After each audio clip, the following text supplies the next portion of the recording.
Hai semua, perkenalkan nama saya Sabina Febrina Dia Putri.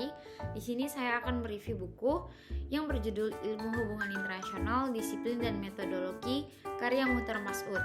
Di mana buku ini sangat penting bagi para mahasiswa-mahasiswi jurusan Hubungan Internasional dan juga peminat studi hubungan internasional yang ada di Indonesia.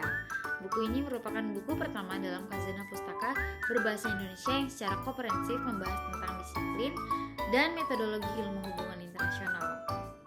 Untuk pembahasan khusus tentang metodologi dalam buku ini dianggap penting karena prosedur itu menyadarkan akan adanya hambatan-hambatan dalam upaya pencarian pengetahuan dan menunjukkan cara-cara mengatasi hambatan-hambatan itu. Belajar metodologi yang dimaksudkan dalam buku ini adalah belajar tentang bagaimana melakukan penelitian secara umum, yaitu belajar tentang prosedur logika dan konseptualisasi yang mendasari proses penelitian sosial. Misalnya nih, belajar memahami cara bagaimana mendeskripsikan, menganalisa, dan menilai prosedur konseptualisasi, generalisasi, teorisasi, eksplanasi, dan juga sebagainya. Untuk menjabarkan asumsi yang mendasari upaya-upaya teorisasi dan menilai kekuatan dan juga kelemahan upaya-upaya teoritis itu, buku ini dibagi menjadi dua bagian utama. Di bagian pertama sendiri terdapat 3 bab. Pada bagian pertama, untuk bab 1 itu membahas tentang sejarah perkembangan ilmu hubungan internasional mulai dari awal mulanya hingga perkembangannya di abad ke-20. Dimulai dari studi hubungan internasional sebelum Perang Dunia Kedua dan juga bagaimana keadaan setelah Perang Dunia Kedua yang mengalami perubahan signifikan. Berikut saya jelaskan beberapa perbedaan utama antara kedua periode tersebut. Sebelum Perang Dunia Kedua, sistem kekuatan ganda didominasi oleh Britania Raya dan juga Kekaisaran Jerman. Terjadi diplomasi didasarkan pada persekutuan, perjanjian bilateral dan juga real politik. Terjadi juga perjanjian dan blok politik. Perjanjian seperti Traktat Versailles setelah Perang Dunia Pertama menciptakan ketegangan dan ketidakpuasan di antara negara-negara yang menyebabkan ketidakstabilan politik.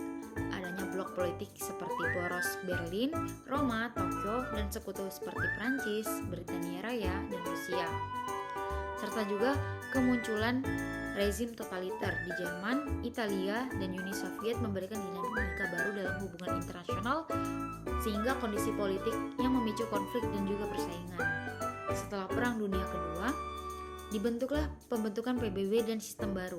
Terbentuknya PBB pada tahun 1945 sebagai upaya untuk mencegah konflik global dan mempromosikan kerjasama internasional. Adopsi sistem Bretton Woods untuk mengatur sistem moneter internasional. Ada juga polarisasi dan juga perang dingin. Pembagian dunia menjadi 2 blok besar, Amerika Serikat dan Uni Soviet yang memicu perang dingin.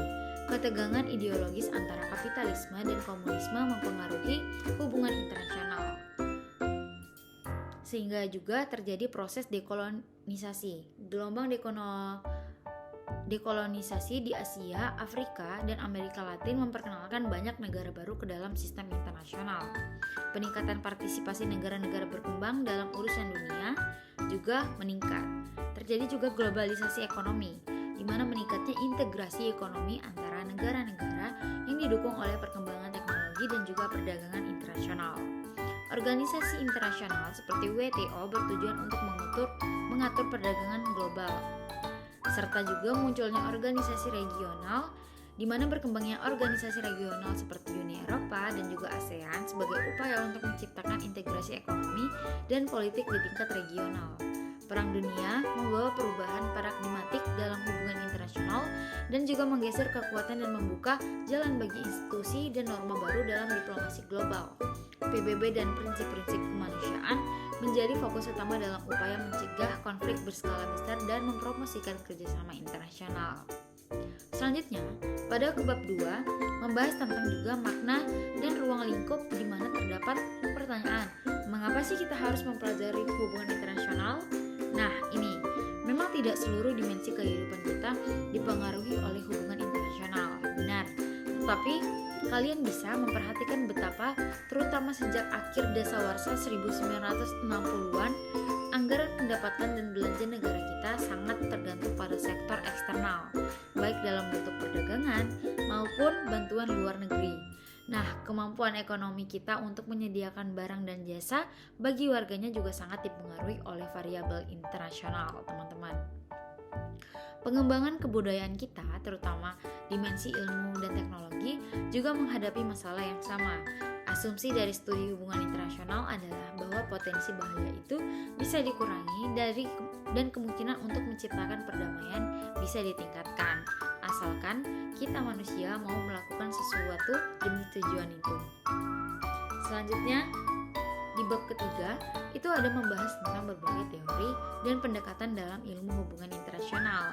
Dalam bab ini, teman-teman hendak dibahas tantangan awal yang dihadapi analis hubungan internasional, yaitu keharusan menemukan sasaran analisa yang tepat, yaitu persoalan memilih dari beberapa kemungkinan tingkat analisa.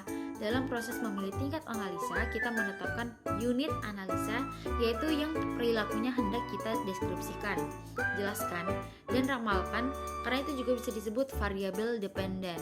Dan unit eksplanasi, yaitu yang dampaknya terhadap unit analisa, hendak kita amati, bisa juga disebut variabel independen. Jadi, masalah awal yang dihadapi analis antara lain adalah persoalan menetapkan apa yang harus ditelaah atau diamati dalam mempelajari hubungan internasional, yaitu apa yang harus dipakai sebagai unit eksplanasi dan pada tingkat mana analisa harus ditekankan. Nah, untuk menjelaskan suatu kejadian, ilmuwan melakukan dua hal. Pertama, seperti telah sedikit disinggung di atas, adalah menunjukkan apa unit analisnya.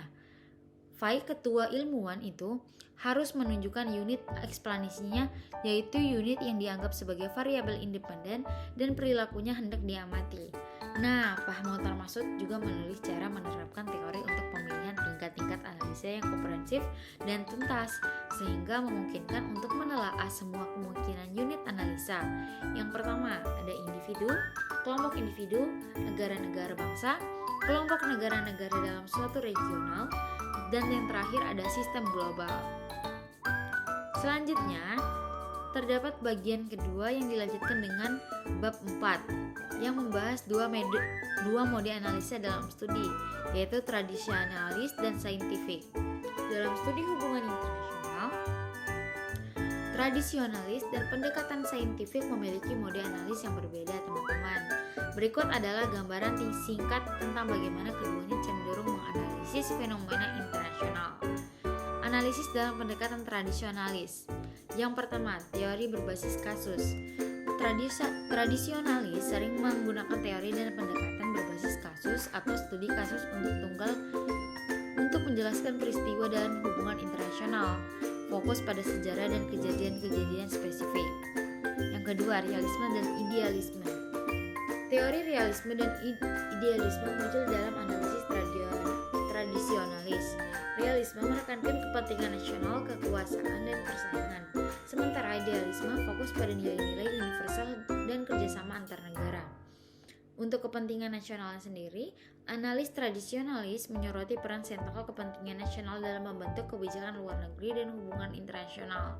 Persepsi ancaman dan keamanan negara menjadi fokus yang utama, serta juga kualitatif dan deskriptif. Analisis lebih bersifat kualitatif dan deskriptif, di mana pada tradisionalis lebih menekankan pemahaman mendalam tentang terhadap kasus-kasus tertentu daripada penggunaan metode statistik atau analisis kuantitatif. Nah, sedangkan analisis dalam pendekatan saintifik itu, pendekatan saintifik menekan penggunaan metode ilmiah dan pendekatan yang sistematis dalam pengumpulan analisis data, mencari pola-pola dan aturan umum yang diterapkan secara lebih umum. Penggunaan model formal dan teori yang diuji untuk menjelaskan keadaan dan meramalkan perilaku aktor-aktor internasional. Nah, penelitian lebih sering juga menggunakan analisis statistik dan data kuantitatif. Rasionalitas dan pemilihan rasional fokus pada pemahaman rasionalitas dan juga pemilihan rasional di dalam kebijakan luar negeri dan keputusan aktor internasional.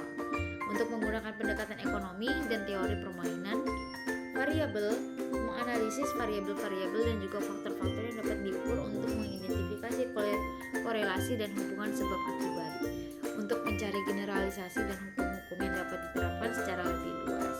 Jadi kesimpulannya, perbedaan mendasar terletak pada pendekatan analisis. Pendekatan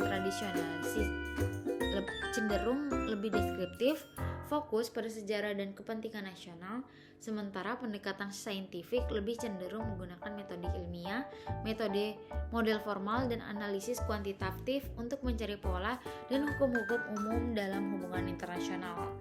Keduanya memiliki kelebihan dan keterbatasan, dan kombinasi pendekatan-pendekatan ini dapat memberikan wawasan yang lebih komprehensif terhadap fenomena internasional.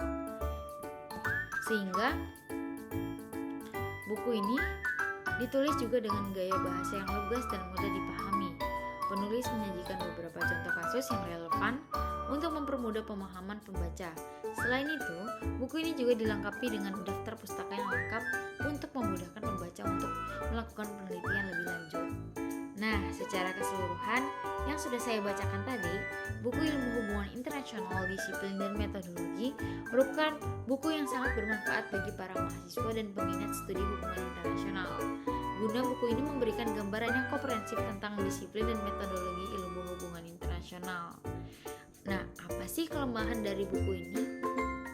Kelemahan dari buku ini, pembahasan tentang teori dan pendekatan dalam ilmu hubungan internasional masih terlalu umum. Ya, buku ini membahas berbagai teori dan pendekatan dalam hubungan internasional, namun pembahasan ini masih sangat terlalu umum. Penulis tidak memberikan penjelasan yang mendalam tentang masing-masing teori dan pendekatan tersebut. Hal ini membuat pembaca yang ingin mempelajari teori dan pendekatan dalam ilmu hubungan internasional secara lebih mendalam perlu mencari sumber referensi lain. Pembahasan tentang metodologi penelitian ilmu hubungan internasional juga masih terlalu singkat. Ya, benar. Buku ini membahas metodologi penelitian ilmu hubungan internasional secara umum, namun pembahasan ini masih terlalu singkat. Penulis tidak memberikan penjelasan yang mendalam tentang masing-masing metode penelitian tersebut. Namun jangan khawatir teman-teman, di balik kekurangan-kekurangan yang tadi terdapat juga kelebihan buku ini. Apa sih kelebihan buku ini? Nah, pembahasan yang komprehensif tentang disiplin dan metodologi ilmu hubungan internasional. Buku ini memberikan pembahasan yang komprehensif tentang disiplin ilmu hubungan internasional, mulai dari sejarah perkembangannya, berbagai teori dan pendekatannya, hingga metodologi penelitiannya. Pembahasan ini sangat bermanfaat bagi para mahasiswa dan peminat studi hubungan internasional untuk memahami komprehensif tentang ilmu hubungan internasional. Nah, gaya bahasa yang lugas dan mudah dipahami. Penulis juga menulis buku ini dengan gaya bahasa lugas dan mudah dipahami, sehingga penulis juga menggunakan bahasa Indonesia yang baku dan sesuai dengan kaidah tata bahasa Indonesia, sehingga tidak memberatkan para pembaca. Hal ini membuat buku ini mudah dibaca dan dipahami oleh berbagai kalangan, termasuk mahasiswa dan para peminat studi hubungan internasional yang masih sangat pemula yang ingin belajar studi hubungan internasional. Contoh kasus juga relevan untuk mempermudah pemahaman pembaca. Ya, penulis menyajikan beberapa contoh kasus yang relevan untuk mempermudah pemahaman pembaca. Contoh kasus-kasus ini diambil dari berbagai peristiwa internasional yang terjadi di dunia nyata. Hal ini membuat buku ini menjadi lebih menarik dan informatif bagi para pembaca. Sehingga juga, yang terakhir, daftar pustaka yang lengkap untuk memudahkan pembaca melakukan penelitian lebih lanjut. Buku ini dilengkapi dengan daftar pustaka yang lengkap. Daftar pustaka ini berisi berbagai sumber referensi yang digunakan oleh penulis dalam menulis buku ini, sehingga dapat bermanfaat bagi para pembaca yang ingin melakukan penelitian lebih lanjut tentang ilmu hubungan internasional. Secara keseluruhan, buku Ilmu Hubungan Internasional, Disiplin dan Metodologi merupakan buku yang sangat bermanfaat bagi para mahasiswa dan juga peminat studi hubungan internasional. Buku ini memberikan gambaran yang komprehensif dan juga memberikan manfaat bagi teman-teman semua. Kurang lebihnya saya mohon maaf. Saya minta maaf jika ada kata-kata yang berbelit-belit dan juga masih terlalu susah untuk diungkapkan. Mohon kurang